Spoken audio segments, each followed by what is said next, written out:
Revathi is no more. இதுக்கு காரணம் யாரு? புஷ்பாவும் சந்தியா.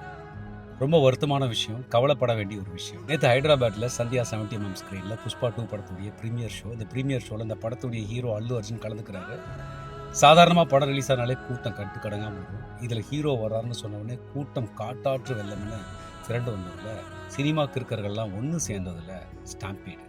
இந்த கூட்ட நெரிசலில் தன் பிள்ளைகளோட படம் பார்க்க வந்த ரேவதி அப்படிங்கக்கூடிய ஒரு பெண்மணி உயிரே போயிடுச்சு. நல்லா யோசிங்க, இந்த படம் ஹிட் ஆனால் அந்த ஹீரோக்கு அடுத்த படத்தில் சம்பளம் அதிகமாகும், அந்த ப்ரொடியூசருக்கு லாபம் கிடைக்கும், இந்த தியேட்டர் ஓனருக்கு லாபம் கிடைக்கும், டைரக்டருக்கு அடுத்த படத்தில் சம்பளம் அதிகமாக கிடைக்கும். நமக்கு என்னங்க கிடைக்கும்? சினிமா பார்க்க போய் உயிரை விட்டு அந்த குடும்பத்தை யோசிச்சு பாருங்க. அந்த குழந்தைக்கு அம்மா இல்லை, அந்த கணவருக்கு தன்னுடைய மனைவி இல்லை. எவ்வளோ பெரிய ஒரு இழப்புங்க. இது யாரால ஈடுகட்ட முடியுமா? ஒரு சினிமாவையோ ஒரு சினிமா ஹீரோவையோ நீங்கள் வொர்ஷிப் பண்ணுங்க, அதுக்கு ஒரு அளவு இருக்குது. எங்க ஒரு உயிரை விட இந்த சினிமா பெருசா? நல்லா யோசிக்கணுங்க, சிந்திக்கணுங்க.